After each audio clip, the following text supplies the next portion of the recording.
savages. I don't. No. I'm talking I never about have. America. About I actually Western led the media. I'm talking campaign. about West. I led the media campaign listen, in this country against the Iraq War. Okay, so I don't see. I don't see people in the Middle East as savages. You are one of the good ones. But what I would say is, I'm not talking about you. You're great. No, it's not about me You're being amazing. great. We love you. It's about the way Hamas behaved on October the 7th was like savages, like a pack of savages. It was the worst atrocity against Jewish people since the Holocaust. There has to be, of course, there has to be a response. They should be eradicated. My question for you is, notwithstanding the history, Bassem, what is the proportionate response? But I don't know. But there's no Hamas in the West Bank, and they're still dying there. So what's your excuse? I don't have any excuse. Okay, what's your explanation? Sorry, my earpiece went down. Listen, I don't make any pretense that this hasn't been a massive problem between Palestine and Israel going back to the mid-40s. We all know this, right? Pierce, listen. I'm not saying that you're making excuses, but if you are adopting a certain point of view, you have to at least defend it. I'm telling you, there is no Hamas in the West Bank. What is the excuse? Not your excuse. What is the excuse to kill those people?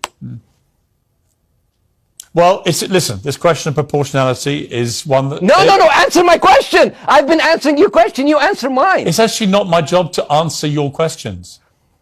It's not. Okay, not your job. Not. I agree with you. I'm more interested in you, who has family in Gaza, who's an Egyptian in the Middle East, right? I'm more interested in what you have to say. Okay, I'm telling you, I think Hamas is the problem, okay? Right. Now, let's say agreed. Hamas is removed. Let's Hamas, I'm agreeing with everything. You want me to condemn Hamas? I will condemn Hamas, Hummus, Hassan, everybody. Guys, say wait. I can't hear you. The earpiece.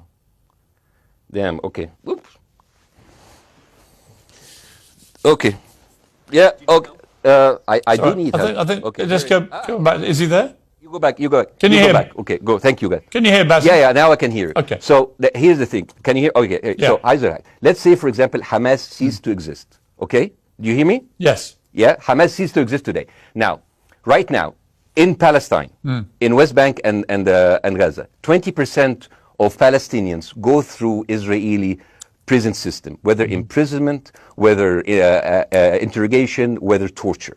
And the rest of them, they live a life of daily loss of land, of homes, of life, and they are suffocated by this. So let me ask you something. If you are a Palestinian living into these conditions for decades, would you sympathize with your oppressor, or sympathize with the people who claim they resist them even if they are terrorists? I have made no secret that I think the conditions Palestinians have had to exist under are completely unacceptable. I've said that for years. So the question then becomes, how do you forge peace between two warring parts of that region who for decades have approached peace, in my view, with mutual sledgehammers, with no actual desire to have peace? And I think it comes down in the end to great leadership.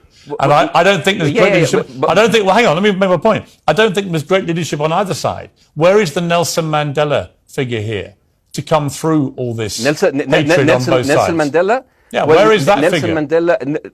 Nelson Mandela actually have criticized Israel for being a horrible state. All of the South African activists have actually called Israel. My point is about how he responded to a country that was so divided. Is a template for how you get to peace, isn't it? I haven't met Nelson Mandela, so I wouldn't know. But like there is a point. There's a very important point here. You know, I want to understand what is the logic of Israel carpet bombing Gaza. I mean, if there's a logic, if this will make Israel safe, I want to hear the logic.